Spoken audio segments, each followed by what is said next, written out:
essas exigências, né, a gente deve pensar justamente nessa questão ali que está colocada, né, do ganhar mais, né, ou ganhar menos.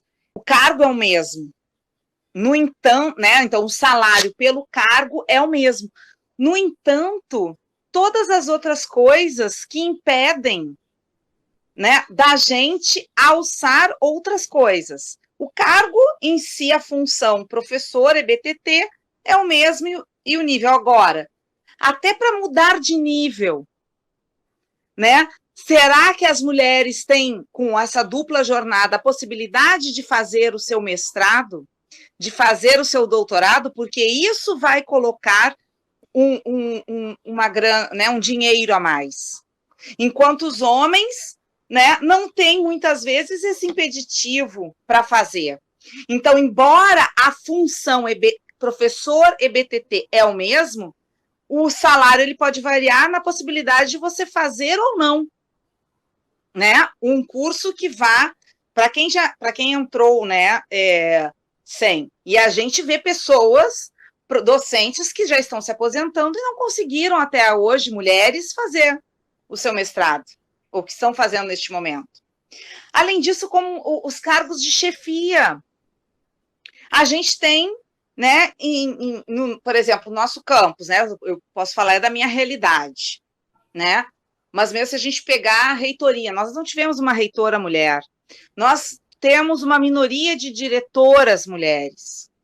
Isso tem uma grande diferença no salário, né, então, na posição.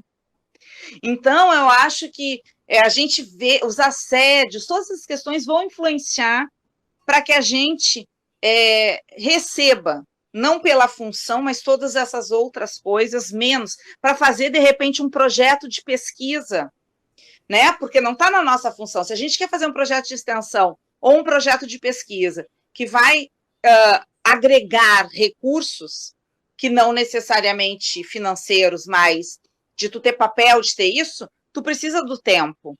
E aí, nisso, tu às vezes não consegue. Então, esses diferenciais é que vão pesando dentro mesmo do serviço público, como a gente está falando aqui. E aí, eu acho que uma primeira questão para a gente poder exigir, né, porque a gente vem exigindo há muito tempo, a primeira coisa é a gente, de fato, ter, né, na consciência essas diferenças, que existem essas desigualdades, né, e que elas marcam o nosso cotidiano, a gente querendo ou não querendo, né, como é que nós somos tratadas, quando é que a gente recebe elogio, quais são as mulheres que são aceitas, né, para determinadas posições. Então, a gente ter na consciência, isso já é uma forma da gente poder exigir, a gente fazer essas discussões, né, com todo mundo, para poder, então, que as pessoas saibam, mas pouco é falado, a gente não tem creche para os nossos filhos, né, a gente não tem,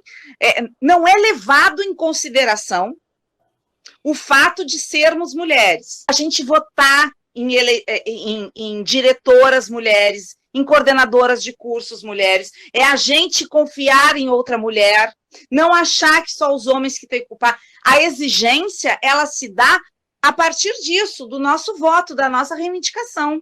Então, essa seria uma boa exigência, mostrar que a gente confia que mulheres podem ocupar esses espaços, e elas não precisam ter características, né, ou formas de ser masculinas, né, porque muitas que estão, elas têm. E hoje, o que nós podemos fazer enquanto mulheres para tentar mudar um pouco esse cenário?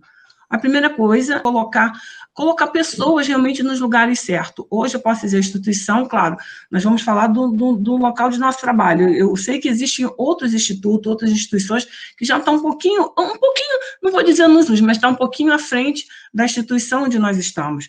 A questão de ter realmente uma figura feminina ali na questão de uma própria reitoria, a questão dos cargos. Hoje eu já vejo que nós temos algumas diretoras de ensino, mas logo quando eu cheguei, dos campos, eu só vi assim 2, e uma outra questão também, a questão de passar de nível, a questão do ensino, de você realmente fazer curso, de você tentar o mestrado, o doutorado. Eu sei que isso, para nós que somos mulheres, não é tão fácil, porque realmente quem é mãe, quem tem filhos, marido, às vezes outras questões, pessoas na família que você precisa estar ali junto, não é uma coisa tão fácil. Mas eu acho que o caminho, acho que seria por aí. Por que que a mulher tem que estar sempre cumprindo mais papéis, se esforçando mais para receber menos, tentando conquistar um lugar que eu não sei, na minha opinião, já era para ser dela há muito tempo, e ao mesmo tempo tendo direitos subtraídos, né? A gente vê a última legislação trabalhista, ela removeu o impeditivo de que gestantes trabalhassem em ambientes perigosos. Como é que pode uma decisão dessa acontecer em pleno século XXI, né? Então, é muito desafiador, que é importante a gente estar nessa batalha, mas eu acho que não só as mulheres, assim, eu acho que todo mundo tem que estar nessa batalha, sabe? Assim, tem que ser a gente tem que compartilhar isso com o maior número possível de pessoas, né? Irmãos, maridos, filhos, né? Para que isso não morra, assim, para que isso seja compreendido por uma parcela maior da população e para que a gente combata esse machismo estrutural mesmo. Eu tenho um dado desatualizado, não me lembro, deve fazer uns 5 anos que eu li isso, mas que na pós-graduação brasileira as mulheres já produziam mais que os homens. Então, existiam mais mulheres na pós-graduação brasileira e com maior produção acadêmica, que é divulgação de artigos, né, e conclusão de cursos. Eu me lembro que a reportagem que eu li, ela dizia também que, ao mesmo tempo, elas ocupam menos cadeiras, como foram cadeiras como professoras, diretoras, coordenadoras, como foi colocado, muito bem colocado aqui. Então, assim, até quando e o que a gente pode fazer para que isso mude, né? Como começar, como persistir e como influenciar mais, né? É isso que eu queria também deixar essa pergunta, assim, de como persistir, porque a gente vê, às vezes, muitas coisas que começam e morrem. Projeto, começa e como ter essa constância para a gente poder chegar lá na frente com resultados, né? Daqui 10 anos, assim. Como que a gente pode pressionar, né, para que as leis melhorem, para que as políticas, né, dentro dos institutos, das universidades e também da questão da iniciativa privada, porque eu acho que a gente está perdendo muito espaço.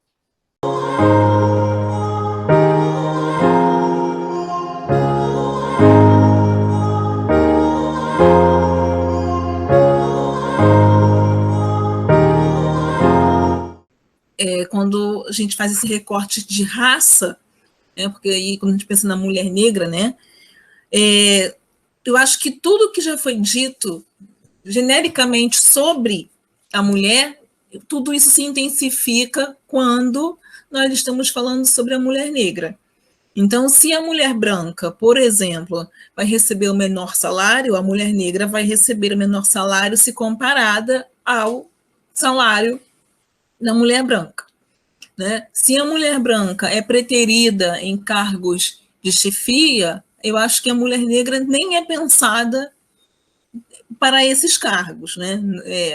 Acabamos de dizer, temos poucas diretoras de ensino, acho que diretora geral nenhuma, né? E dessas diretoras de ensino que nós temos no Instituto, com a quantidade de campi que nós temos, dentro de todos os nossos campi, quantas são as diretoras de ensino negras? É algo a se pensar, né? No geral, nós ficamos para trás também nessa conta.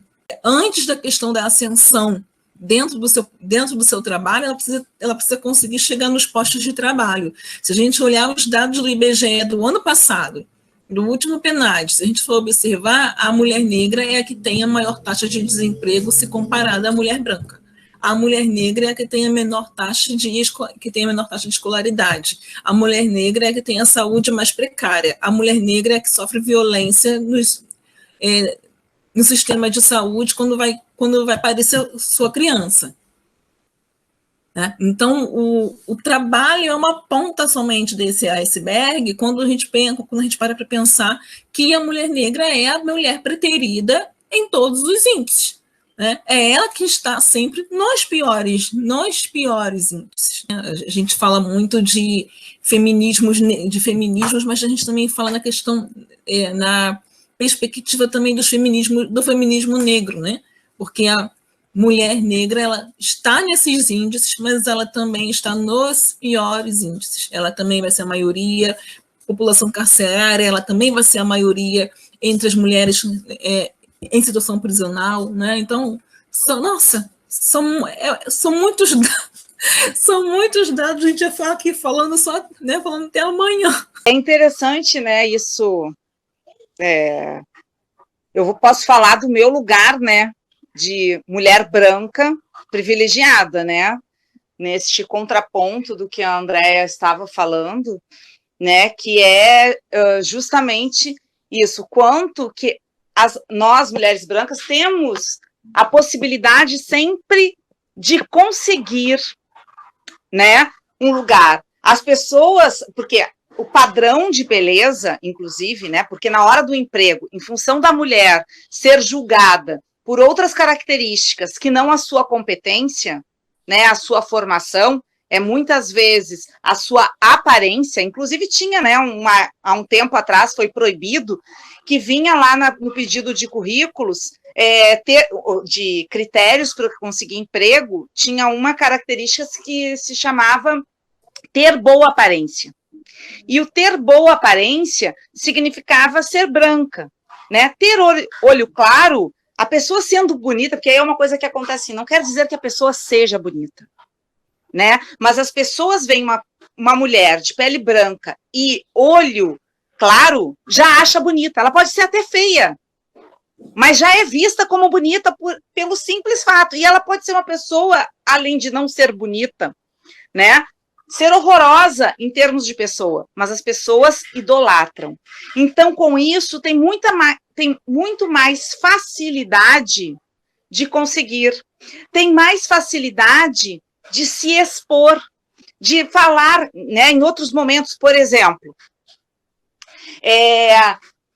eu tenho bastante facilidade para falar, né? Pode até me interromper, mas eu consigo falar. Por quê? Porque eu nunca fui, enquanto mulher branca, silenciada. Eu sempre fui ouvida, as pessoas sempre pararam para me ouvir. O que não acontece, que a gente vê com muitas mulheres negras. Então, essa questão, ela acontece.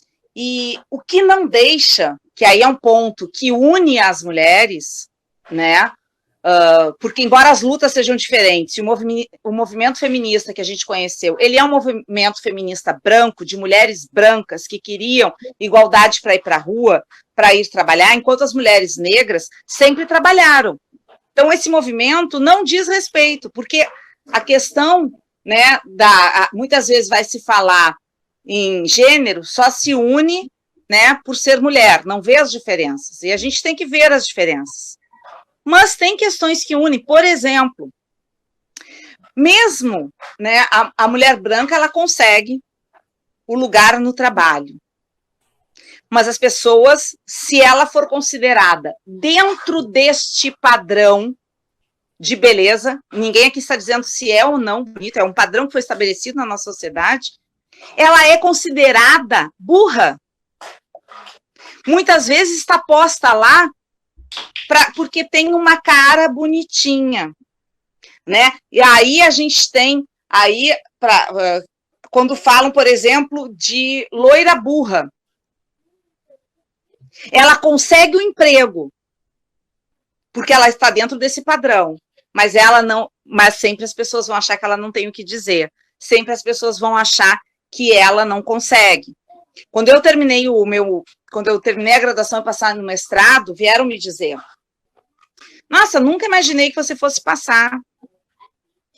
Você sabe pensar também, né? Então a gente passa ouvindo. Claro que a gente está partindo de uma posição, como eu estou falando antes, muito distinto de mulheres negras, que nem chegam na maior parte das vezes, nessa posição para ouvir isso. Mas tem algo que une a questão das mulheres, que é sempre achar que nós somos menos capazes do que homens.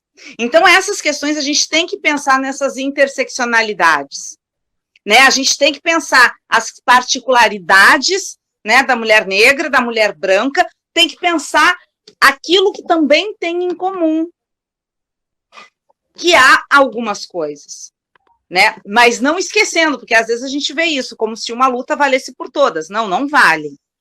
Posso falar do meu lugar de mulher branca nas relações raciais, no meu lugar de pessoa privilegiada nessas relações raciais.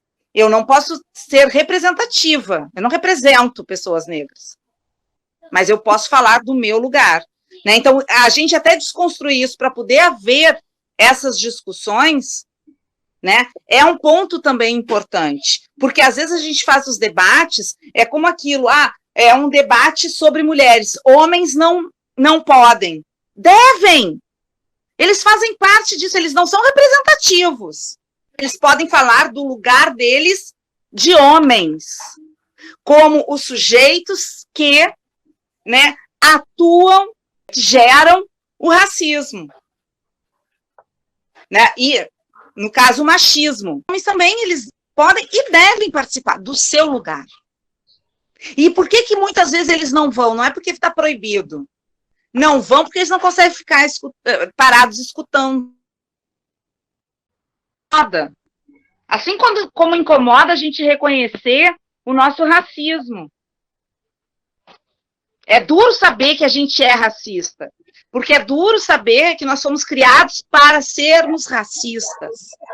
São questões que a gente tem que discutir, que a gente tem que falar, até para poder, primeira coisa, assumir e depois poder desconstruir.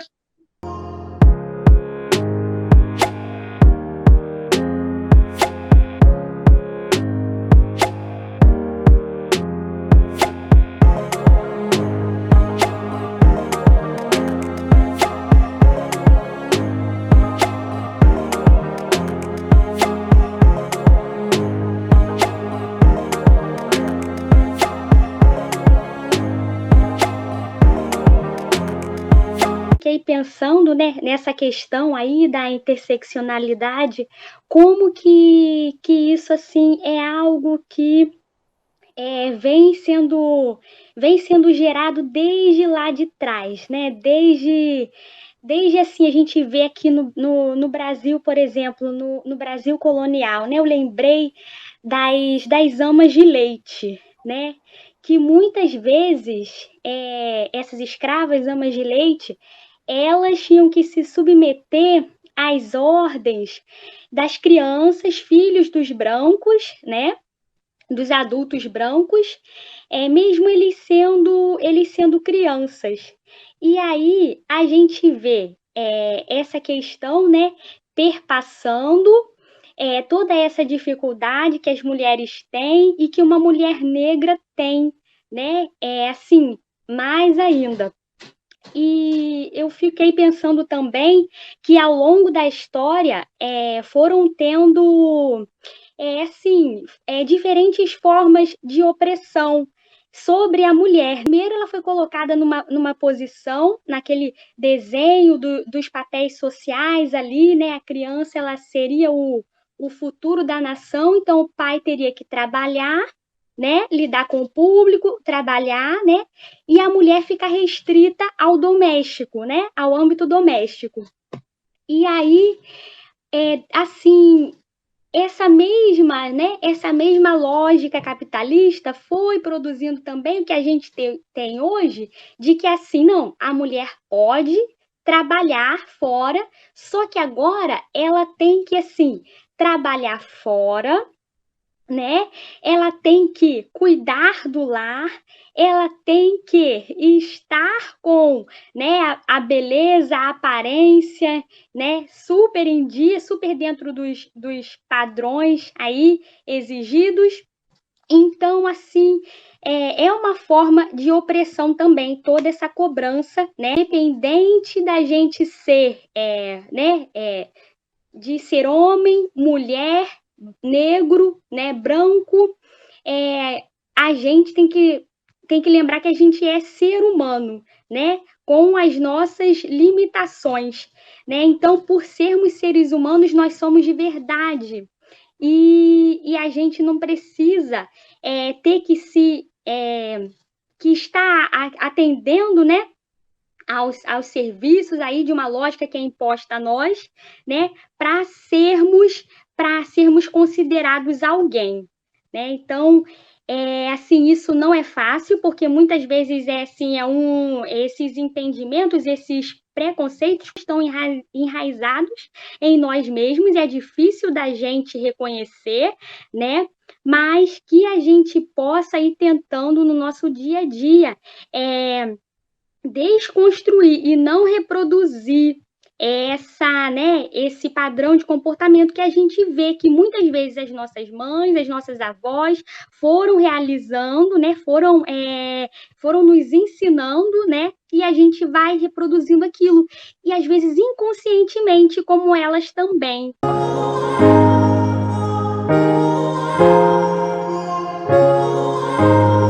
Quando você questiona essa questão da mulher trans, né?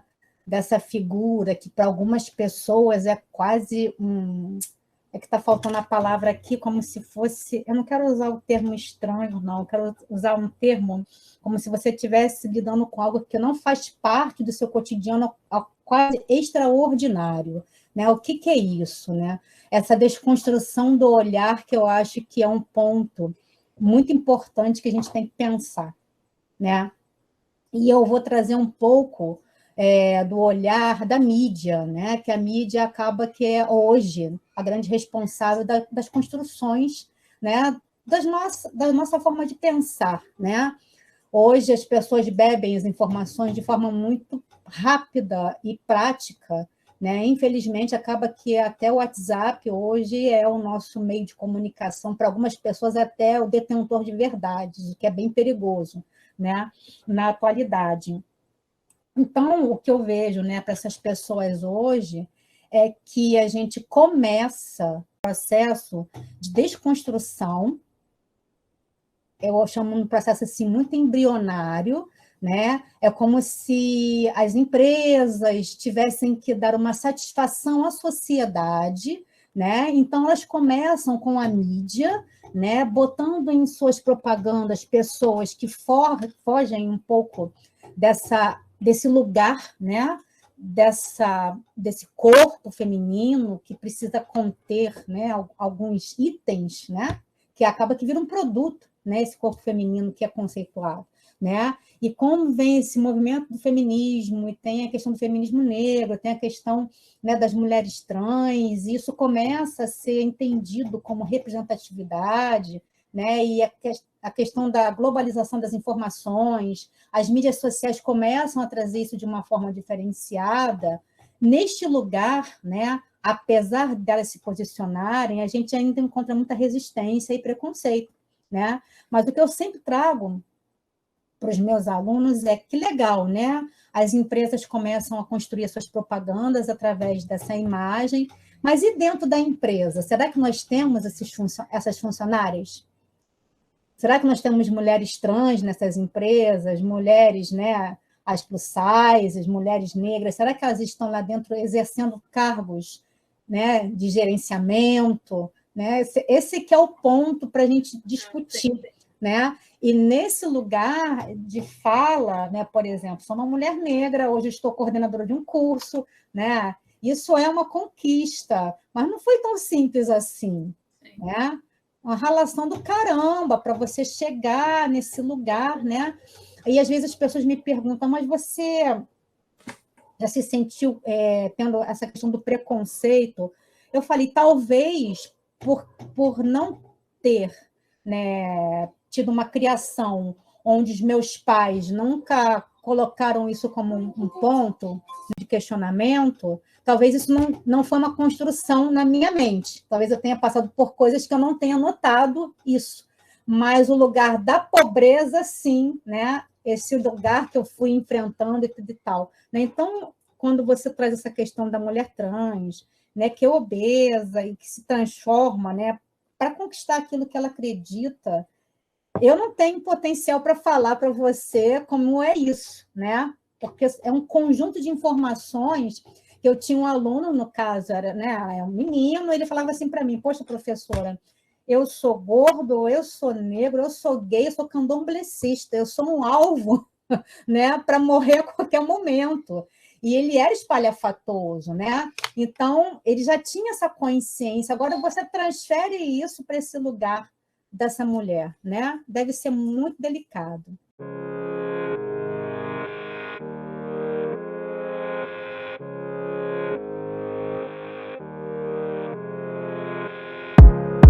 Realmente, às vezes, a gente às vezes não acredita, porque a gente vê que às vezes existe uma certa impunidade, não vou dizer para você que não.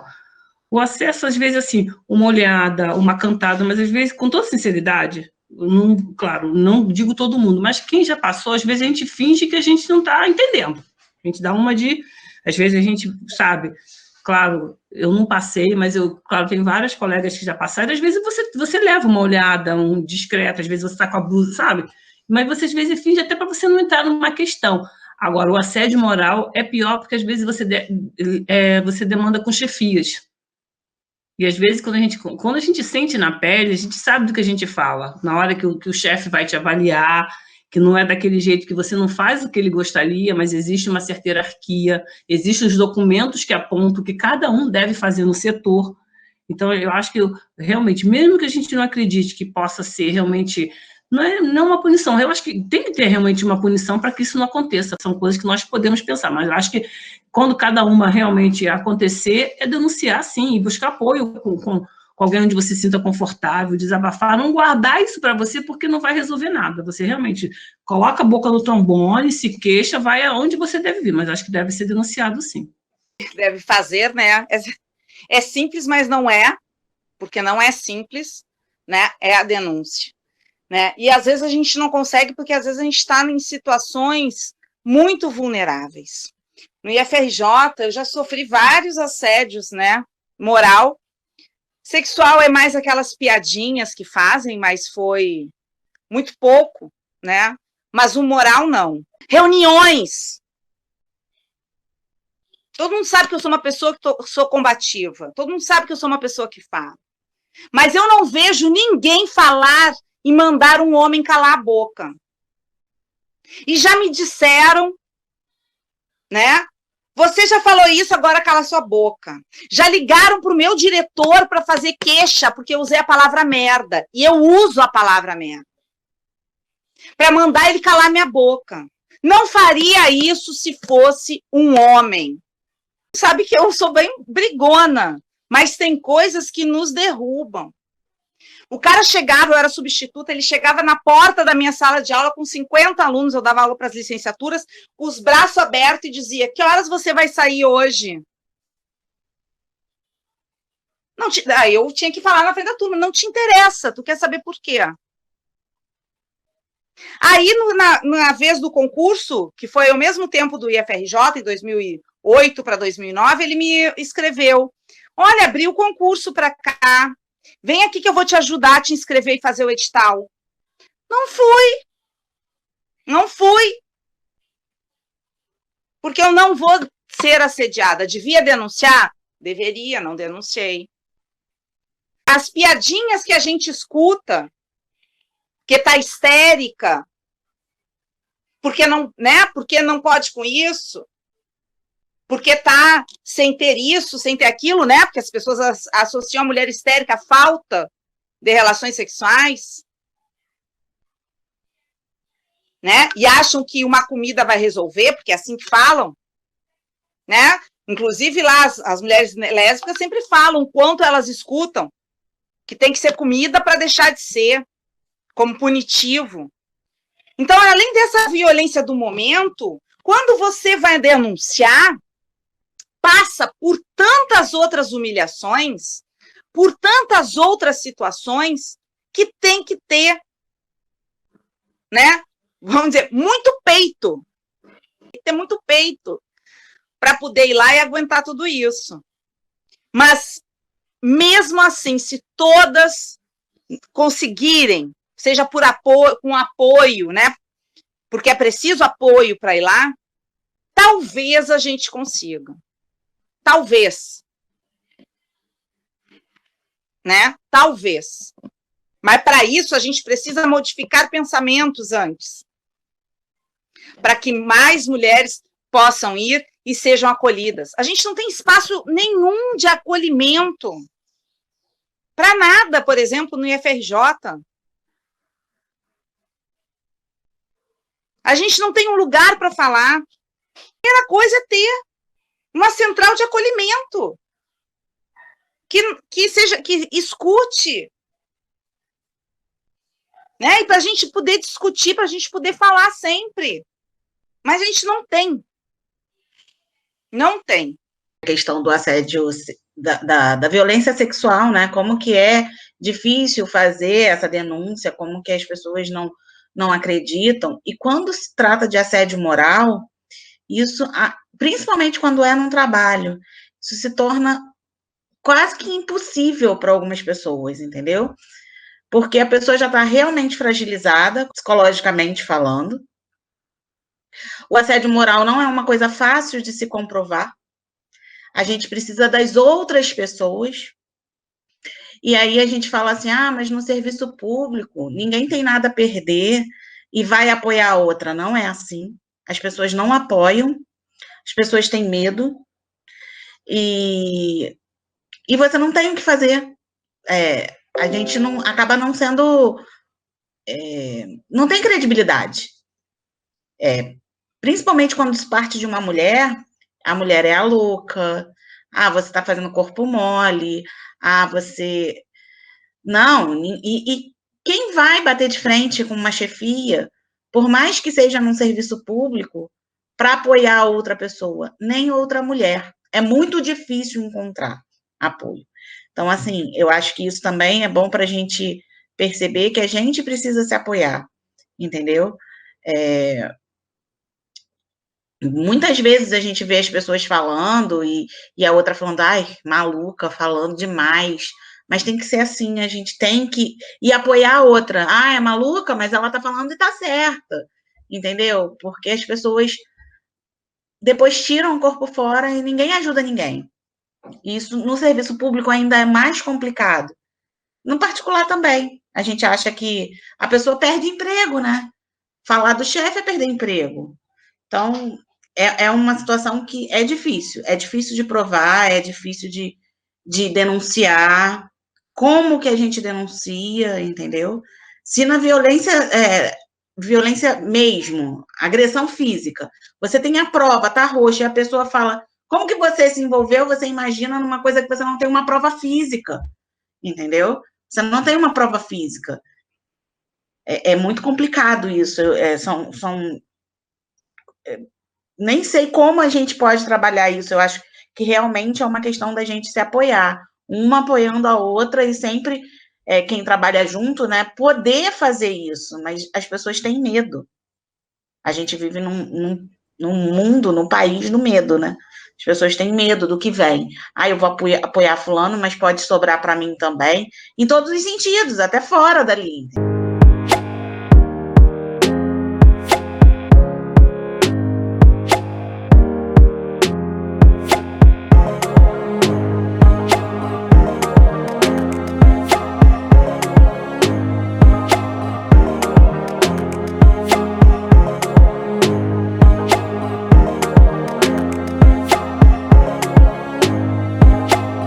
Para a gente do IFE, né, a perda do emprego ela não existe, né? Ela não existe. Mas a compreensão do estado da gravidez é uma outra questão. Né? Eu tive, na época, né, um coordenador que foi consciente. Eu deveria trabalhar até a barriga estourar, né, para não perder a licença após, né, a Alice nascer. Mas ele falou, eu não quero, foi naquele verão horroroso, né, de janeiro, ela nasceu em 2014, aquela sensação de 60 graus, tu imagina, não tenho carro, pegar ônibus na Brasil e ser parto na pista. Eu não quero que você venha aqui, nessas condições. Isso é um caso à parte, né? Que isso não acontece, né?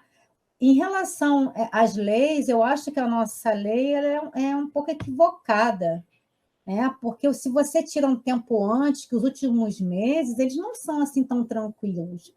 O seu corpo ele já está em um outro processo, né? Então, teria que cobrir os últimos meses da licença e eu, Renata, acho que deveria estender pelo menos uns 8 meses ou até um ano para que você pudesse, né, adaptar essa criança e a sua vida dentro desse processo novo e você voltar a trabalhar, né? A minha volta, eu consegui voltar no tempo, né, previsto e tudo e tal, mas foi uma volta também um pouco assustadora. Eu tive que arrumar uma creche em 2 dias. Como é que você arruma uma creche em 2 dias e você vai deixar uma criança de 6 para 7 meses com pessoas que você nunca viu na sua vida, porque a minha realidade de vida não tenho parentes para cuidar, né? Seria creche, e a gente entrega isso, né, para as forças divinas, e eu tive a sorte de conseguir um lugar onde eu pudesse, né, deixar a Alice. A Alice ficou lá desde bebezinha até os primeiros passos dela na escola, né? Mas mesmo assim não se entende, sabe, esse processo da mulher no trabalho, uma adaptação para a vida da pessoa, sabe? Você se ausentar assim de repente da vida do seu filho, isso não é nada legal, né? Eu acho que sim, acima das leis tem que ter uma coisa chamada humanidade, né? E eu acho que isso falta um pouco nas pessoas hoje em dia. Ah, os papás, mas o cara não é mulher e não vai saber, não interessa. Não é questão de ser mulher ou ser homem, eu acho que hoje todas as informações estão claras, tudo que acontece no processo de gestação, o que é necessário, né? Que existem as questões hormonais, que existe a questão da amamentação, que é importantíssima, né, para a formação dessa criança. E existem até locais, né, que a criança pode ir ao trabalho com a mãe, né, e você tem aquele horário da amamentação. Isso não é figurativo, isso é real. Em algumas empresas funciona isso, mas a gente pega esses 50 gotas, né, que isso acontece para que a mãe volte a trabalhar, né? Assim, você volta a trabalhar, a gente dá um espaço para o seu filho, mas ela tem essa liberdade de sair no horário da amamentação, amamenta, e a criança tem aquele espaço ali da creche dentro do trabalho. É um facilitador? É o ideal? Não, mas eu vejo como uma proposta facilitadora. A gente está muito distante dessa realidade, porque a gente não tem condição de trabalho. Você imagina permitir condição de trabalho com esse acessório, digamos assim, né? Para algumas pessoas isso seria um anexo, né? Você permitir que a mãe fique com o filho, né? Eu acho que deveriam se pensar essas ações onde permitisse mais tempo, né, da mãe com o filho, né, com a cria, eu chamo com a cria, né, propriamente dita, para que esse desmame pudesse ser de uma forma mais tranquila. A gravidez dura para sempre, né? A gravidez não são 9 meses. Minha filha está aqui comigo, eu estou em trabalho remoto. É muito chato eu estar em casa e, ao mesmo tempo, não estar para poder dar atenção para minha filha. Isso é muito cruel, né? Ela compreende? Diz que compreende, mas será que compreende? Como é que está lá dentro, né? Desse coraçãozinho, né? Eu fico pensando isso. Eu deixar minha filha numa escola, eu tenho que deixar ela numa escola integral, né? Hoje não, porque eu estou em casa, né? Trabalhando de casa, mas pegar a criança só no final do dia, como é que é isso, né? Essas adaptações elas precisam ser pensadas para que esse processo formativo desse ser que está sob nossos cuidados, né, seja de uma melhor forma estruturado. Para as mulheres que são casadas, de repente, também permitir que esse homem, se for participativo, né, que é uma outra questão, possa ajudar nessa construção desse ser. Porque, senão, a gente vai entender a gravidez como mais um processo que a mulher passa e acaba que a criança vira um produto que vai entrar dentro desse processo capitalista, que ela vai ter que se adaptar, e isso vai, sabe, sendo gerado um ciclo vicioso que a gente, tudo bem, a mulher é diferente, então vamos pensar diferente, vamos fazer diferente, ela já está inserida no mercado, ela pode ser gerente, ela pode ser o que ela quiser, mas vamos adaptar esses espaços dentro da realidade que é biológica, que é nossa, que é própria, né? A gente não quer que as alterações aconteçam para que ninguém se fira, né? De uma certa forma de estar, mas respeitar esse espaço de uma forma um pouco mais ampla. Primeira coisa é votar bem, né? Votar corretamente nos nossos governantes, porque a gente, no momento, está num governo em que retirou todos os direitos, está retirando cada vez mais os nossos direitos.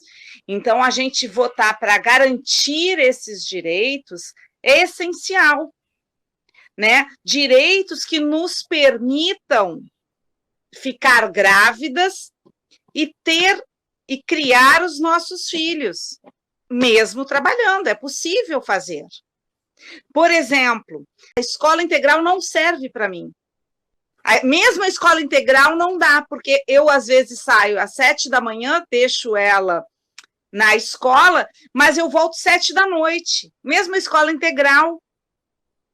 Então, eu preciso ter alguém. Esse custo, seja da escola integral ou o meu custo com essa pessoa, porque eu tenho que pagar, né, todos os direitos, que é o salário, que é INSS, FGTS, que é passagem, a gente não tem auxílio. Enquanto a gente vê aí governantes que têm auxílio para tudo, nós não temos para isso, porque o auxílio criança vai até os 6 anos, que tem um tal auxílio creche. Sim. Só que ele para sempre, até 18 anos, ele precisa do auxílio, porque ele não se coordena sozinho. Eu não posso deixar, como Dandara tem ficado sozinha aqui, né? Eu estou o dia inteiro em casa e ela também, só eu e ela, porque eu não tenho parceiro, não tenho família no Rio de Janeiro, não tenho ninguém, né? Nem agora na pandemia, nem antes da pandemia. Então, sou eu e ela, as coisas têm que ser muito bem coordenadas. A gente está o dia inteiro em casa com as crias, mas não está. Dandara já pintou e riscou todas as paredes da casa, ela já pintou a geladeira, ela já inundou a casa. E várias outras coisas que aconteceram, porque ela está sozinha, né? Ela está só, e ela só tem 7 anos. Porque o nosso trabalho na pandemia aumentou. Como não tenho tempo de deslocamento, é reunião das 8 da manhã às 8 da noite. Fora isso, esse governo aí, que aí está retirando nossos direitos. Então, é lutar por direito, é lutar por uma creche. Nós deveríamos ter ou uma creche, ou que até o final da escolarização a gente tivesse o auxílio para pagar quem fique com os nossos filhos. Pode ser aí, a pessoa escolhe, ou a escola, né? Porque essa escolha não é tão escolha. Eu, por exemplo, falei, não tenho escolha. Eu tive que chamar alguém. Tem gente que tem que deixar com alguém. Uma parte e a outra parte para a escola. São múltiplos os arranjos. Mas pelo menos, e além de tudo, a gente tem que pagar do nosso bolso. A gente paga para trabalhar. Porque quando a gente está pagando para o nosso filho, ou estar com alguém, ou estar numa escola integral, para a gente trabalhar, a gente está pagando o nosso trabalho. Do nosso trabalho para trabalhar. Então, a gente deveria ter, no mínimo, né, um auxílio que fosse até a criança sair da escola. Se ficar sozinho dentro de uma casa. Porque se a gente ainda deixa a criança dentro da casa sozinha, ainda vem alguém e fala para o conselho tutelar que tu é uma péssima mãe. Porque tu está trabalhando. Então, volto a dizer, o que a gente precisa é votar direito, saber votar corretamente e saber os nossos direitos. Que não é favor que nos fazem quando pagam o nosso auxílio. É direito. Nós é que não temos que pagar para trabalhar, como nós estamos agora pagando para trabalhar. Então, a gente tem que saber os nossos direitos e lutar por eles. Não é a questão de, o medo de voltar. Isso, no nosso caso, em muitas vezes mas mesmo nessas, só lembrando, mesmo nessas mulheres que têm o medo voltar e perder o trabalho, este é o menor medo de todos. Porque, mesmo se não for mandada embora, ela vai sofrer tudo isso que nós estamos aqui falando, porque ela vai ter que achar alguém, ela vai ter que ter a creche para o filho, ela vai ter alguém para cuidar do filho, ela vai ter que ter não sei o quê. Se o filho ficar doente, ela vai ter que ver alguém para levar no médico, ela vai ter que faltar e ser descontada, ou vai ter que não sei o quê. Então, isso é o de menos, são todas essas coisas. E recai sobre as mulheres, porque, como a gente falou, os homens pouco se envolvem nas questões do filho. E mesmo aqueles que se envolvem, se tiver um momento que tiver que escolher, ele vai ser posto primeiro. Porque vivemos numa sociedade machista, assim como vivemos numa sociedade racista. Comecei falando a respeito disso, eu entrei no... Claro, eu já trabalhava, mas eu sempre trabalhei metade do dia, por quê? Porque eu tinha filhos. O meu mais velho, na época, não trabalhava, mas a menor...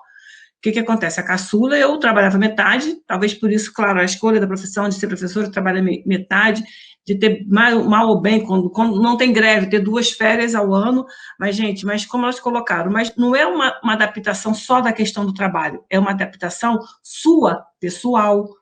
Porque, claro, às vezes você pode colocar numa creche, mas para você colocar numa creche, sabe quem é mãe vai visitar uma creche? Ainda mais nós, professoras, você não vai colocar na creche da esquina, você vai para a escola um dia, vai conversar com a mãe, você vai olhar como é que as criancinhas estão entrando, para ver se elas estão felizes, e acha psicológico, né? Por mais, eu não digo culpa, mas sabe aquela coisa que parece que você não está fazendo a coisa, sei lá, bem feita, eu não trago culpa. Que os meus filhos realmente, eles têm autonomia, crescem, mas tem outros que sentem essa necessidade. E, claro, o que nós podemos fazer? Um suporte de acolhimento na própria instituição, nós trabalhamos com educação, gente. Se tiver, eu vou para a creche. Um acolhimento, e não é só o acolhimento da criança, é o acolhimento dessa mãe, independente que às vezes pode ser pai e mãe, pode ser mãe e pai, pode ser mãe e mãe, entendeu? Não só de uma criança gerada biologicamente, mas de uma criança também, que às vezes, que existe a questão de alguns servidores que adotam, porque precisa de uma adaptação, gente, não é uma coisa de um estalar do dedo, entendeu? O seu psicológico não dá conta dessas questões, e não só o psicológico, as questões materiais também, né? Porque quando você volta, você não tem filho, quando você volta com uma criança pequena, por mais que você queira, gente, você pode estar ali, mas a sua cabeça não está ali, você está pensando numa criança que está com febre, se não deixar na creche, mesmo que você tenha alguém para cuidar, quantas vezes a pessoa que às vezes cuida te liga e fala assim, olha, eu não vou poder ir, e você está com um monte de coisa, você tem uma turma para você dar aula, o que você faz? Entendeu? Isso tudo, por mais que você não queira, isso mexe com todas nós, entendeu? E são coisas que nós temos que pensar, sim, uma adaptação, um acolhimento, mesmo que a gente saiba as questões todas hoje do governo, as questões do orçamento, mas a gente pode pensar no acolhimento a nível de atender essa mãe que acabou de realmente ter, repito, um filho biológico ou não, mas esse acolhimento, esse aconchego, né? Acho que a gente pode fazer muita coisa ainda assim. São desafios, são pequenas coisas, mas que a gente tem ainda que pensar. Outros, eu posso citar o exemplo da FRJ, que tem uma creche para todos os servidores, entendeu? Que funciona, que as mães deixam as crianças lá, também pais, e depois pegam. Nós, enquanto instituição, acho que nós precisamos caminhar em algumas questões. Não tenho filhos, né? Mas eu fui fazendo associações entre o que vocês diziam e a minha realidade, que a minha realidade não é a de ter uma criança em casa, mas é a realidade de ter uma idosa de 77 anos acamada em casa, né? E percebo que as situações, embora sejam, não são iguais, mas passam por situações semelhantes, né, a essas que vocês estão relatando. Se deixar a minha mãe sozinha em casa, eu vou ser presa porque é abandono de incapaz. Eu tenho uma mãe, né, que não se locomove sozinha. E eu fico pensando, fazendo essas relações, né, nessa questão do acolhimento de que vocês todas falaram, né? Eu também já ouvi, por exemplo, essa mãe não fica boa mais não? Né? Que minha mãe está adoentada já desde muito antes da pandemia, já ouvi isso, essa mãe não fica boa mais não? E, por incrível que pareça, ouvi de mulheres. Por outro lado, também não vejo os nossos colegas homens nesse desespero todo que nós ficamos, seja no cuidado com as nossas crianças, seja no cuidado com os nossos idosos, porque a nossa sociedade internalizou que esse papel de cuidado é nosso, né? Nós somos culturalmente as cuidadoras, quer seja dos nossos idosos, quer seja das nossas crianças. Cabe a nós esse papel. E eu observei isso em diversas situações ao longo da pandemia, né? E embora não tenha filhos, não seja casada, eu observei algumas situações durante as nossas reuniões mesmo, né? E o que eu tenho percebido? Às vezes a gente tem aquela mulher como a Fernanda, por exemplo, que é uma mulher sozinha com a sua criança, ela tem que dar conta de andar da reunião. Por outro lado, eu também vi situações em que colegas com filhos estavam com seus companheiros, são os seus maridos, né, em casa, no momento da reunião, mas mesmo com o marido em casa, era ela quem tinha que dar conta durante a reunião da criança. E eu fico me perguntando isso, já perguntei a algumas colegas, né, com quem tem um pouco mais de intimidade. Quando é o seu marido que está trabalhando, você interrompe? Porque eu vi colegas, mulheres como nós, durante o nosso trabalho, o companheiro, o marido, abrir a porta da sala onde ela estava em reunião para perguntar onde é que estava não sei o que para a criança. E eu não consigo compreender esta incapacidade masculina de dar conta da sua cria, porque a cria também é dos homens, enquanto nós, mulheres, estamos trabalhando. Né? Eu nunca vi, durante nenhuma reunião nossa, alguma mulher interromper o trabalho do seu marido. Muito pelo contrário, né? A gente acaba dando um jeito, não faz muito barulho, vem aqui que o papai está trabalhando, vem aqui que fulano não sei o quê. Eu não consigo compreender esta incapacidade masculina de fazer mesmo. É quase que uma incompetência masculina de dar conta também da sua criança quando a sua companheira está numa atividade de trabalho. Ela que pare para resolver algumas questões. Eu confesso a vocês que isso fica... que eu observei algumas situações como essas e que me irritou bastante, sabe? Porque eu não consigo, né?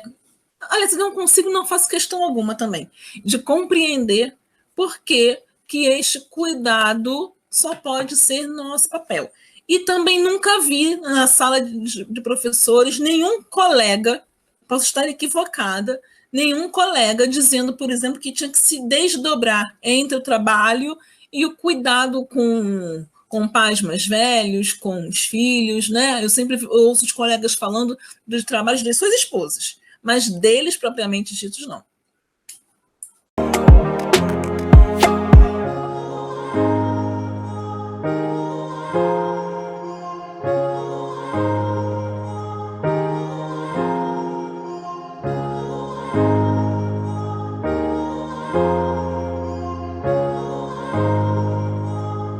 Desde que o mundo é mundo, eu não sou da área de história, nem de antropologia, né, para falar com propriedade sobre isso, né?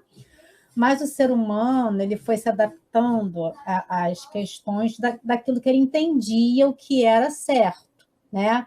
Até entrarmos nessa questão do raciocínio, desenvolvimento do raciocínio, a escrita, as reflexões, né?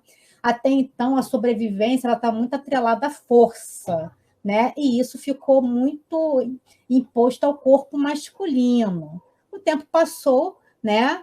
Óbvio que a inteligência, quando ela é mal direcionada, ela vai ser utilizada a benefício próprio, jamais pensada no grupo, não é verdade?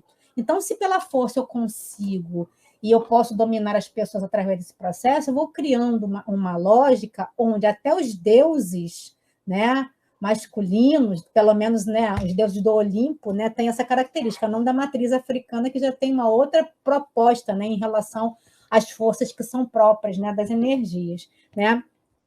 Aí você tem uma lógica, isso vai crescendo, e as verdades impostas, né, pela história, acaba que isso vai se perpetuando, e as mulheres, às vezes, nem se reconhecem machistas. Elas estão preenchendo um papel. Então, quando a gente começa com as rupturas desses papéis pré-moldados, aí as pessoas começam a refletir, peraí, gente, né? Como é que é isso? Por que não pode ajudar? Somos humanos, então a gente tem que prover das relações, né? Pensar em relações humanas. Né? Tudo bem, foram colocando coisas em caixinhas de acordo com o que se entendia. Mas na atualidade, né? Na atualidade, onde a gente hoje tem acesso a todas as informações, eu acho que é uma questão, às vezes, dependendo, né, do grupo social que a pessoa pertença, dependendo da estrutura familiar, dependendo de algumas coisas, em alguns casos, pode ser uma escolha de querer passar por isso. Eu falo de um lugar, né, de casos dentro da família, que eu vejo que é uma escolha. É uma escolha ser a Maria, né, ser a Amélia, né? E eu falo, mas você não acha, né, que tem um negócio aí que está um pouco equivocado?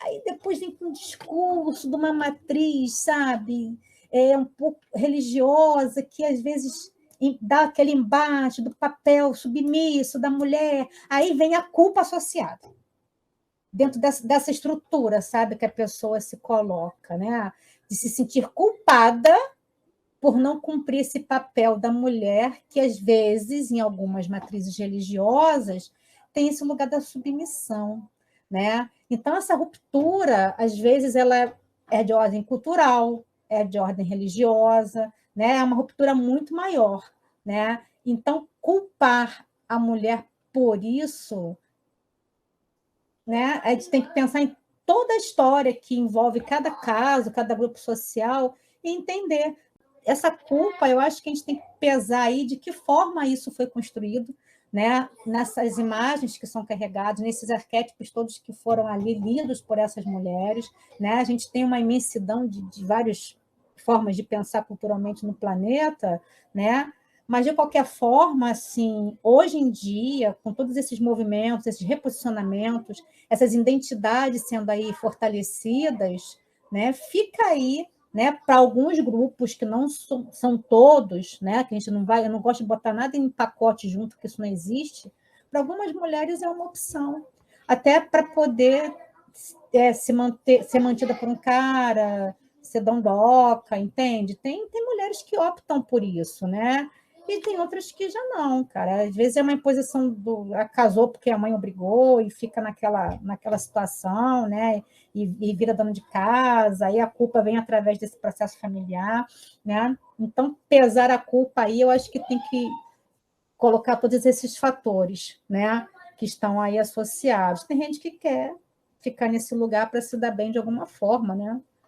E como tem mulheres hoje, né, que entendem esse papel do homem provedor, mas como esse homem provedor é uma mulher bonita, então tá bom, então eu quero uma empregada dentro de casa. Aí eu vou ser a mulher da cama que você quer, né? Mas eu quero uma empregada dentro de casa. Essa daí já tem um time, você vai me sustentar, mas eu quero ser a madame da casa, né? Acaba que é uma dependência dessa relação, o que eu não acho salutar também, mas cada um tem os seus desejos, suas vontades, mas é uma forma de se impor diferente, né? Do que tu chegar em casa, tu trabalhar, tu ainda tem que cuidar de tudo, ainda chegar um indivíduo e falar assim para você, então, a comida está pronta, né? Isso é muito complicado. Isso é muito complicado. A própria questão da força, né? Que ela já foi tomada como sendo um definidor da diferença. Porque se a gente pensar em questões de força, não quer dizer que o homem tenha mais força. O homem, às vezes, carregava uma arma,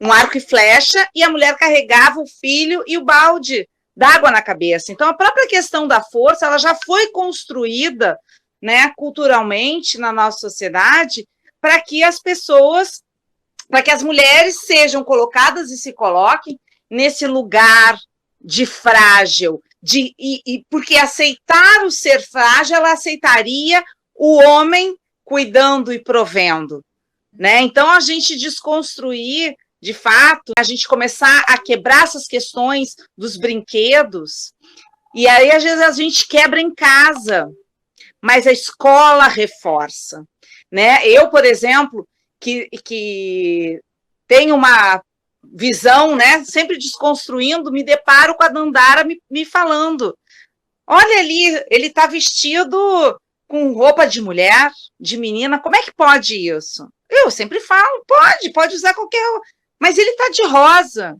Mas pode. Aí, às vezes que eu cheguei na escola dela, que é uma escola pública também, ela divide fila. Tem fila. A fila das meninas e a fila dos meninos. Aí eu pergunto, mas por que tem a fila das meninas e dos meninos?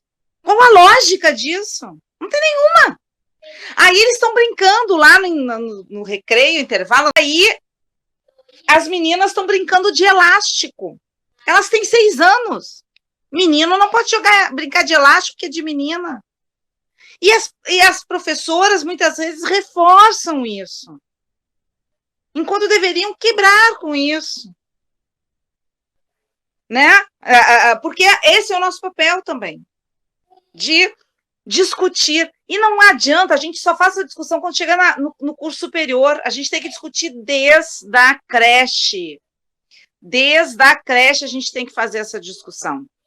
Né? Quebrar essa questão da força, né? Quebrar essa questão, e a gente reforça isso quando a gente, lá, né, como eu falei, reforça desde a letra que é bonita disso. A gente, por exemplo, em reunião, quantas vezes vocês já pediram para um colega homem fazer a ata?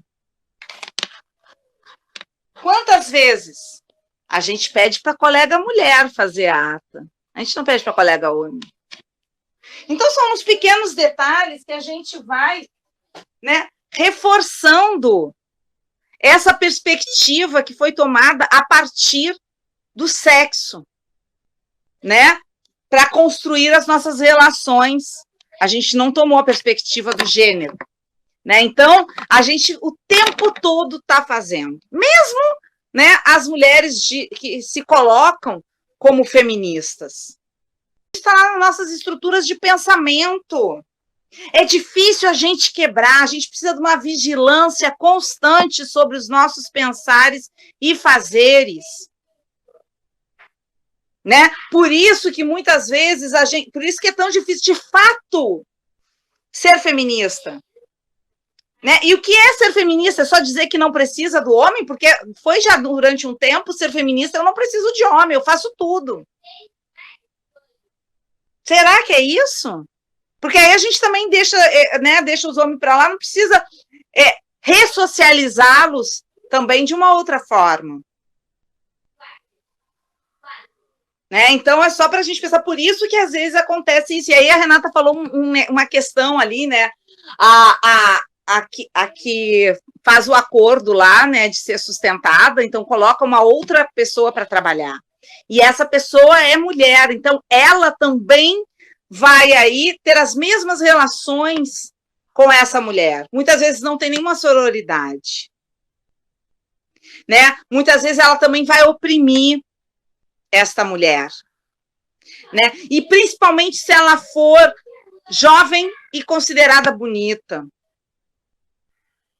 Né? Ou jovem com um corpo sexual. Aí ela vai tratar de humilhar, aí ela vai tratar, né, de uma série de formas. Ninguém pensa em colocar para cuidar do seu filho uma babá, um homem. As pessoas pensam em colocar uma mulher. Ninguém pensa em colocar para fazer os trabalhos domésticos, né? Se contrata uma faxina, uma pessoa que vai auxiliar todos os dias, um homem, se contrata uma mulher. Então, a gente está reforçando que esse tipo de trabalho, cuidar das pessoas e cuidar da casa, é de mulher. Então, a gente tem que olhar muito mais amplo para poder entender e poder quebrar. São nos detalhes, é no cotidiano, é no dia a dia, né? Para a gente olhar e ver o quão é difícil a gente mudar as formas, porque a nossa estrutura de pensamento, ela foi constituída assim, e a gente tem que primeiro quebrar, desconstruir, para construir de outra forma.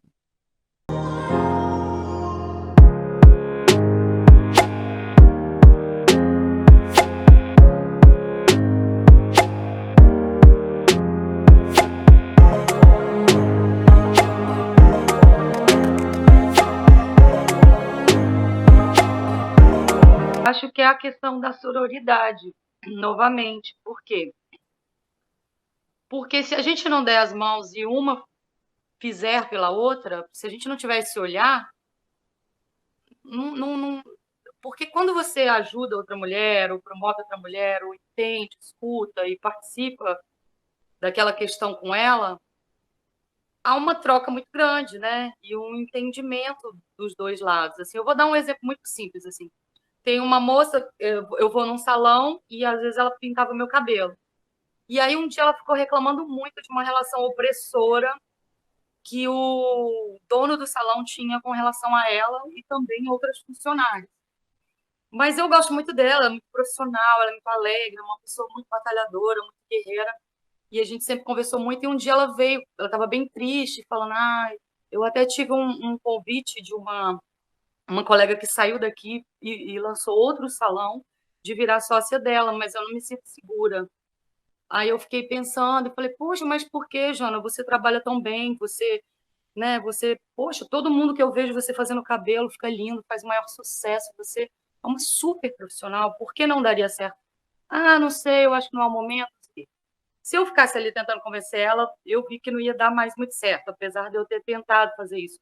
O que eu fiz? Eu me lembrei de uma pessoa que eu conheço que passou pela mesma situação que ela há 20 anos atrás e hoje é dona de salão, de um salão grande, emprega outras pessoas. E apesar das duas não se conhecerem, uma mora num estado, a outra mora no outro, eu coloquei as duas no Instagram para conversar. Eu falei: não quero nem saber, vocês se virem aí e conversem. Porque você está passando... Eu falei para uma, eu conheço uma pessoa que está passando pelo que você passou há 20 anos atrás, quando eu te conheci, né? E falei com a Jana: você tem que conversar com essa pessoa, porque ela já passou pelo que você está passando. Então, ela vai saber conversar com você melhor do que eu, porque vocês são da mesma profissão. Enfim, resumindo, as duas estão conversando, estão se resolvendo lá, entendeu? Então, acho que a gente, às vezes, quando a gente não consegue ajudar, a gente pode fazer a ponte, né? E o que muita gente falou aí com relação à mudança de cultura, eu acho que começa dentro da gente, isso foi falado, né? A gente reconhecer que a gente é machista, que a gente é racista, que a gente cresceu num país assim, porque muitos dos nossos parentes nos passaram isso, e a gente internaliza de uma forma ou de outra, né? Negar isso é bobagem. Mas no que eu sempre chamo de bola para frente, eu acho que é isso, assim, entendeu? É a gente compartilhar esse desejo e necessidade de mudança. Eu tento sempre, na medida do possível, compartilhar com mulheres isso, né? E tanto oferecer quanto pedir, né? Muitas vezes a gente também tem que pedir ajuda, pedir conselho. E eu acho que é meio por aí, essa coisa de dar presente para a criança. Eu já mudei completamente minha cabeça. Eu não dou nada rosa para minha sobrinha, porque um monte de gente dá, entendeu? Então eu sou sempre aquela que dá as coisas diferentonas. Os meus sobrinhos, eu dei uns bonequinhos com mamadeira, com fraldinha, com não sei o quê, quando eles eram pequenininhos. Não, vamos brincar aqui, ó, esse é o neném, vamos cuidar. Então, a gente quebra o paradigma nas pequenas coisas, né? E a gente vai passando. Então, a gente vai mudando, assim, aos pouquinhos na nossa vida, e eu acho que compartilhando com o maior número de pessoas possível, né? Dentro da escola também. É isso. Essa rede de apoio, né, esse espaço de troca, né, onde as pessoas possam falar das suas experiências e a gente pode entender melhor esse processo. E dentro dessa rede, quando a rede é fortalecida, algumas coisas começam a mudar, né? Algumas coisas começam a mudar. Meio que dolorido falar da Lei Maria da Penha, que eu acho assim surreal, a gente tem que ter uma lei para as pessoas respeitarem a outra, né? Só por uma questão de gênero, né? Isso é muito louco isso, né? E eu acho que a partir do momento, né, que é reconhecido, né, muito tardiamente esse lugar, né, da mulher, e ela teve que enfrentar tudo, chegar no estado que chegou, para que se falasse de uma lei. Mesmo assim, no nosso país, a gente sabe que lei é número, é papel, mas a gente observar a lei acontecendo é muito complicado, ela até acontece, mas ela não dá respaldo, né, para as pessoas que são atingidas, né, por esses processos, né, que estão aí esmagando ainda, né, a mulher. Né? Eu sou da pessoa, eu penso, né, que a gente não precisava de ter lei nenhuma, tá? A partir do momento que você começa a falar que precisam de leis, você está querendo educar né, uma população para punir por algo que você faça errado. Se a gente entendesse que o respeito ao próximo já é uma forma de vida, a gente não precisaria de leis. Já começa daí. Né? A gente entenderia as diversidades humanas, a gente entenderia tudo, não precisaria de lei. Né? Eu sou do mundo meio poliana de pensar. Mas, como a gente não tem ainda essa habilidade de convívio, a gente precisa ter a punição para se educar, as leis vêm por esse processo, né? Que eu acho assim, surreal, mas acontece. O que eu vejo, né, como ação é o fortalecimento das redes, é o posicionamento. Existem empresas que eu, né, falei que tem essa questão da creche para as mães, é tentar fazer com que as coisas se estabeleçam de uma forma que se entenda essa dinâmica da vida feminina, né? E essas redes precisam ser fortalecidas. Eu acho que, apesar, né, do feminismo estar aí ressurgindo, as pessoas ficam levantando bandeiras, às vezes não sabem nem o que está por trás do processo e acham que pequenas atitudes já são que está representando. Peraí, gente, a gente não tem que dividir, né? A gente tem que tentar viver de uma forma que todos possam, né, se colaborar, cooperar. Não é que a pessoa não possa falar do assunto, ela não tem representatividade, mas ela pode falar. Então, quanto mais eu tiro as pessoas do contexto de não conhecer a realidade do outro, como é que eu posso querer que aquela pessoa entenda? Porque ela ainda vai escutar né, a história do outro com um olhar fora desse espaço. Né? Então, tem que trazer para aproximar, tem que escutar mesmo, né? Tem que promover essa ruptura. Eu já tive colegas e amigos homens que falavam, caraca, eu não sabia que isso era machismo. Porque foi criada assim, porque repetia, né? Então, essas rupturas, né, que acontecem, elas vão mudando os processos e o que está vindo de ideia vai trazendo aí novas construções. Mas para que isso se fortaleça, é preciso que tenham as redes, né? Que a rede, ela né, falando, né, ela trava esse processo, ela faz você pensar e as coisas não avançam. Minha filha, eu comprei um carrinho para ela, ela queria um carrinho, eu comprei, né? Aí, numa ocasião, veio uma menina aqui, isso já tem muito antes da pandemia, quando ela viu o carrinho, você não tem problemas com isso, não?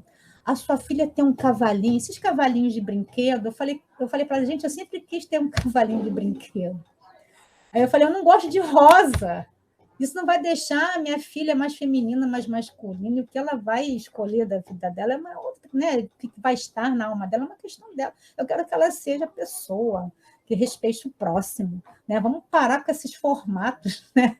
As pessoas, às vezes, perdem tempo de não utilizar essa rede, né? Ficam criando embaixo, podendo fortalecer de outras formas, né? Para que isso possa impulsionar e criar resistências. Mas eu acho que a resistência aí é o processo, através dessas redes de formação, onde as pessoas se fortaleçam, né? E essa voz não precisa ser mais gritada, e sim escutada. Simples assim.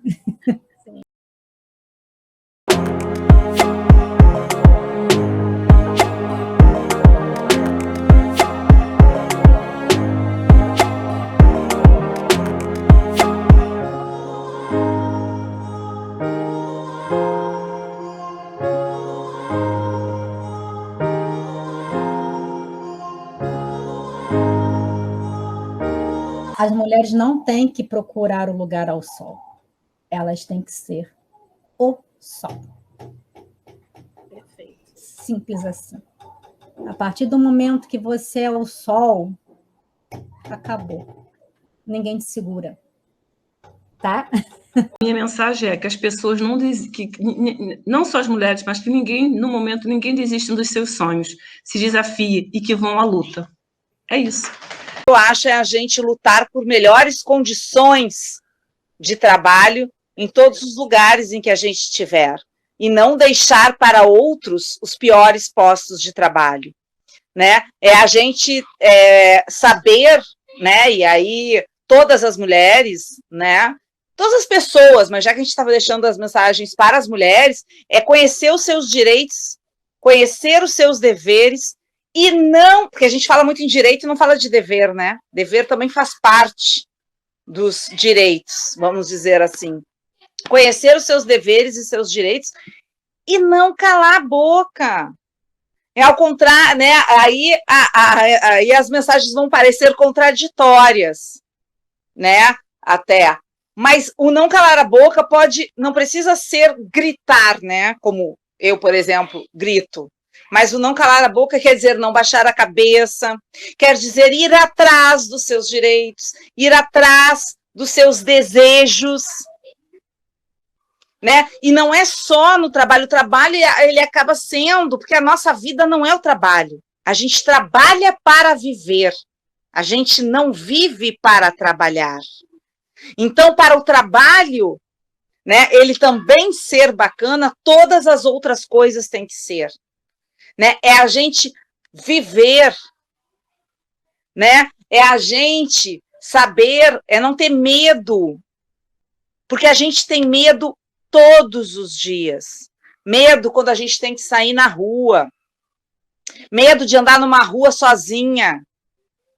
Tem mulheres que não saem na rua sozinha. Por quê? Porque o perigo está sempre ali. Então, é lutar contra esse medo, é denunciar e lutar pelas condições de melhoria no seu trabalho, para que ninguém tenha que ter trabalhos não dignos. A gente precisa, enquanto sociedade, mudar os nossos pensamentos, as nossas ações, as nossas práticas.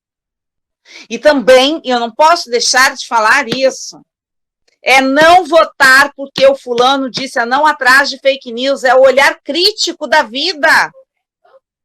Olha a vida de forma crítica.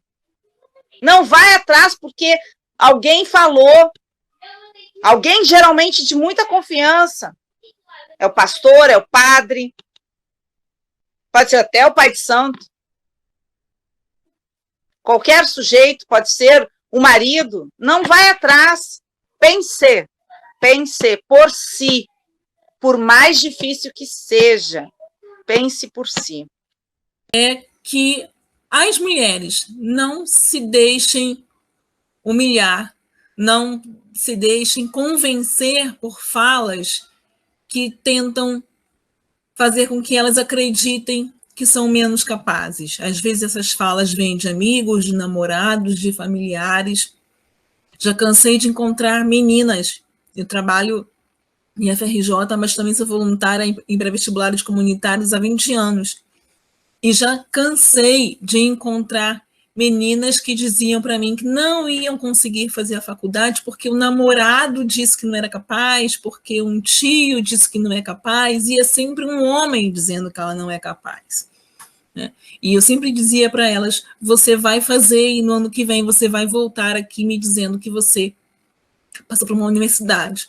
No ano passado, olha, não, né? 2019. A gente não teve o curso. Em 2019, eu encontrei uma moça de 20 e poucos anos, na minha turma de alunos aqui do pré-vestibular em que eu atuo, e ela dizia que ela queria fazer faculdade, então ela ia tentar somente para uma universidade particular. E eu perguntei a ela por quê. Se ela estava no pré-vestibular, se preparando, por que ela não tentaria o SISU para entrar para uma boa universidade pública? E ela me disse que a família dela disse que ela não era capaz. Né? Então, é além do buscar os melhores postos de trabalho, porque antes de conquistar o melhor posto de trabalho, ela precisa conquistar o trabalho. Antes de conquistar o trabalho, ela precisa se qualificar. Antes de conquistar esse melhor posto, primeiro vem o trabalho, antes do trabalho vem o estudo. É isso que a gente está fazendo aqui, né? Esse debate aqui é um processo de educação. Então, acho que nós precisamos educar as nossas meninas para conquistar esses lugares, para conquistar um lugar, né, para fazer valer o seu direito à educação, o seu direito ao trabalho. E precisamos, não podemos deixar de falar disso, precisamos educar as meninas, mas também precisamos educar os meninos, porque senão esse processo não vai acabar. Não adianta nada eu dizer para uma menina que ela lute pelo direito dela à educação numa boa universidade pública, se eu não educar o meu menino para parar de dizer para a menina do outro, da outra família, que ela não é capaz.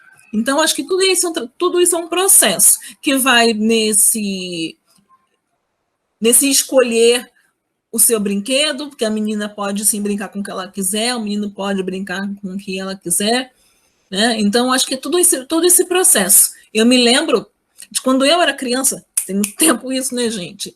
Mas eu me lembro que eu tinha as minhas bonecas, e na época, os meninos, né, da minha geração brincavam com um boneco, com um Falcon, que também é um boneco. E eu, como menina, não podia brincar, né, eu tinha meu primo que morava a poucas quadras, era o meu primo brincando com o boneco Falcon dele. Quem se lembra do Falcon? Falcon era militar. E eu tinha que brincar com as minhas bonecas, que nem era Barbie ainda, era Suzy. Né? Então, eu tinha que, cada um brincando com as suas bonecas. Então, é esse processo educacional que vem desde a escolha do brinquedo até ensinar para o menino aquilo que ele não deve dizer para a menina. É isso. Então, a minha mensagem final é essa, né? Lutem pelos seus direitos, né? E vamos educar as nossas crianças para que elas aprendam a lutar por esses direitos. A gente que vai fazer esse trabalho. Infelizmente, né, às vezes a criança, o adolescente, né, ele vive num ambiente e ele não sente aquela questão do pertencimento, ele acha que ele não é capaz de estar ali naquela instituição pública de ensino, né? Ele acha que não é capaz, né, e que não pode conseguir, né? E aí essa questão realmente do incentivo à mulher, a estudante, por meio da educação, realmente buscar, né, o seu espaço, e eu acho que o apoio, né, é importante da família. Às vezes a gente acha que não é capaz de entrar para aquela determinada escola, sabe? Não é capaz. Isso já, né, aconteceu até em concurso também. Eu não vou passar, eu não sou capaz. Então, eu acho que é muito importante esse apoio. E quando um aluno, uma aluna encontra um professor, né, que incentiva, e tem, né, na família o suporte, né, porque nem sempre tem, isso já abre o olhar para que ele se sinta até mais forte, se sinta capaz. E sim, aquilo pertence a ele, eu posso sim entrar naquela escola. Por que não? Por que eu não posso conseguir? Então, o que eu deixo até em relação, principalmente à educação, que essas mulheres, antes tarde do que nunca, eu vejo mulheres estudando na EJA, né? A educação, ela abre, acho que um leque de oportunidades de questões, sabe? Realmente é aquela questão da completude, sabe? A educação é a questão física, a questão intelectual, realmente é a mudança como um todo. Então, o que eu digo para elas, busquem, por meio da educação, busquem. E eu concordo com vocês, de fato, não é questão de buscar novas oportunidades, melhores postos. Na verdade, todo mundo deveria ter um bom posto de trabalho. Na verdade, o que não deveria existir, né, o que não deve existir são postos precários, né, de trabalho. Mas a gente não pode perder a esperança e continuar. Essa ação aqui que nós estamos fazendo é uma ação de educação e que, sim, é uma sementinha, né, que vai florescer.